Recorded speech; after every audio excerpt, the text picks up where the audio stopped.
This is Optimal Health Daily, episode 1667. Outsmart the food companies to make healthier choices by Lea Genders of LeaGendersFitness.com. And I'm Dr. Neil, your very own personal narrator.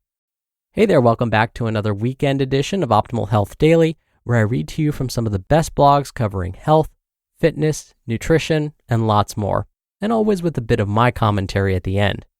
Now, I'm sure you're eager to hear all about how to outsmart food companies, so with that, let's get right to today's post as we optimize your life. Outsmart the food companies to make healthier choices by Lea Genders of LeaGendersFitness.com. Most food marketers want to trick and deceive you. They don't care about your health. They just want you to buy their food. It's their job, of course, to sell and market food. I would say you can't blame the food companies for wanting to make money if it wasn't so blatantly deceiving and actively hurting people. It just seems so wrong. Well-meaning people make nutrition decisions based on food marketing packaging and are deceived into buying less than healthy food that they believe to be healthy. Most of the time, these folks are just trying to make the best decisions for their families. They may not have a lot of time or resources to dig deeper into nutrition, so they may take it at face value. Food marketers at times seem two-faced. Their marketing says one thing, but the nutrition label and ingredients lists usually reveal the truth. If we wonder why so many people are having trouble meeting their health and fitness goals, one factor could be misleading food labels. People think they are making healthier choices, when in reality, they're not. Here are a few marketing labels to look out for in the grocery store to make sure you are making smart, healthy choices. I'm not suggesting that you should never eat a morsel of unhealthy food again. Balance is important, of course. I just want you to be aware that food labels can be misleading. The good news is that the truth of these deceiving labels can be uncovered by reading the nutrition label and ingredients list. Outsmart the food companies to make healthier choices. Fat-free. When a package has a fat-free label, it may be true that the product is free of fat, but it doesn't mean it's any healthier than a product containing fat. Most of the time, when fat is removed, they add sugar so that the product still tastes good. Replacing fat with sugar is not a healthy choice. In fact, it may be a better choice to eat the full fat version of the product. Read the nutrition label and consider the calorie, sugar, and fat intake to make the best decision. Organic. It can be a healthy choice to buy organic vegetables, but just because a product boasts an organic label does not automatically make it healthy. Organic processed foods can be packed with fat, sugar, and a ton of unhealthy calories.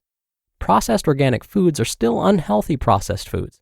For the best results, choose whole foods whenever possible. Gluten-free. Unless you are allergic to gluten, there is no benefit to eating gluten-free foods. They will not magically help you lose weight, and they are not healthier than their gluten counterparts. In fact, they often have less fiber, making them slightly unhealthier. Gluten-free has turned into a buzzword that marketers slap on their products to make them seem healthier. When I see a gluten-free label on a bag of marshmallows, I shake my head. Marshmallows are pure sugar, and sugar never had gluten. One of my friends who has celiac disease told me she appreciates gluten-free labels on foods, even ones that may seem obvious, because it gives her a level of comfort. But if you don't have a gluten allergy or celiac disease, these labels won't mean much to you. Low carb. Low carb is not a definition of health. If you're trying to reduce carbohydrates, replacing them with processed, low-carb options won't benefit you. Check the calorie content. Check the ingredients. In fact, a low-carb label on packaged foods may just be a red flag that the food is not healthy at all. If you want to reduce carbs, a better strategy would be to reduce processed foods altogether. It will take you much further than replacing all carbohydrates with processed, low-carb foods. Multigrain. If your bread is brown, make sure it says 100% whole wheat as the first ingredient. Otherwise, you may be falling for marketing hype. A multigrain label on breads, cereals, and other packaged foods like taco shells and granola bars doesn't equal healthy. It just means it's made with several types of grains, which may include refined grains, which are not the healthiest choice. Enriched means that the nutrients that were removed during processing were added back in. These marketing buzzwords tell us very little about the health status of the product. If anything, the word enriched reveals that it's a processed food and maybe should be reduced or avoided altogether. Non-GMO. I'm not interested into getting into a GMO debate because people get fired up about this topic, and I'm a middle child, and my personality leans more towards making peace than inciting conflict. If you don't want to eat GMOs, then of course you are free to make the food choices you think are best for you and your family.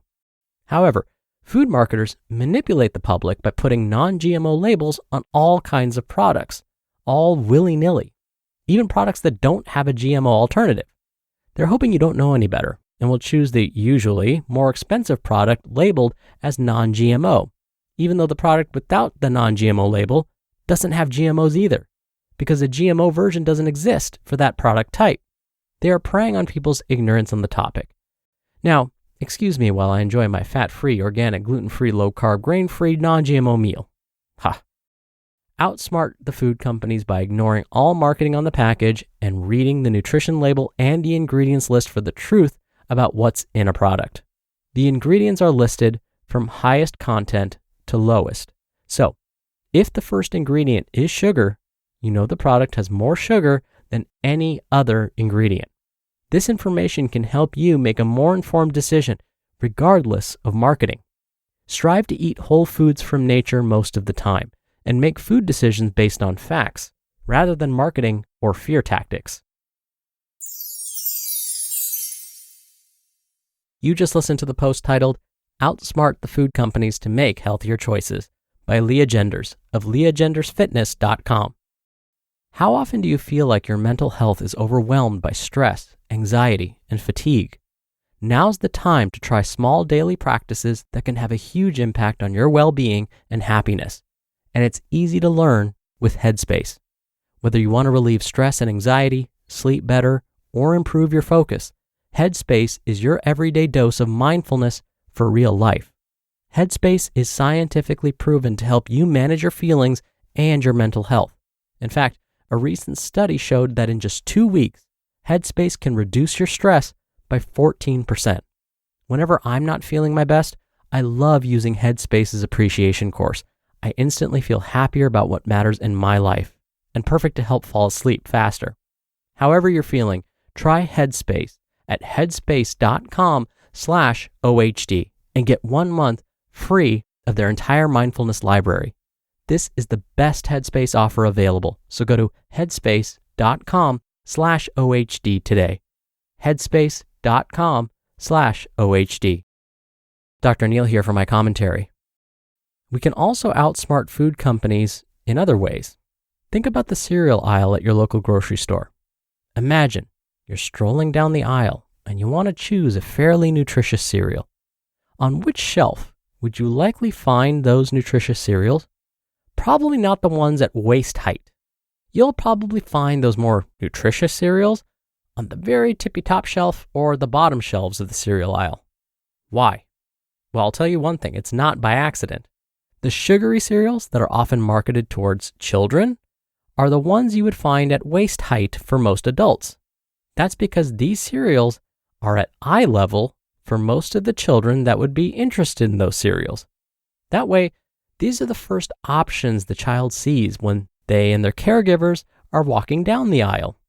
Again, these food companies pay extra to have this premium spot on grocery store shelves. Same goes for those impulse items at the cash register, like candy. They pay extra to have their products placed in places that will increase purchasing. So if we know these things before we step foot into the grocery store, we can be ready to ignore some of these really sneaky marketing ploys and be stronger, more powerful consumers. All right, that'll do it for today. Thank you so much for listening. Thank you for being here every day. Thank you for sharing the show with someone. I hope you have a great rest of your day, and I'll see you back here tomorrow where your optimal life awaits.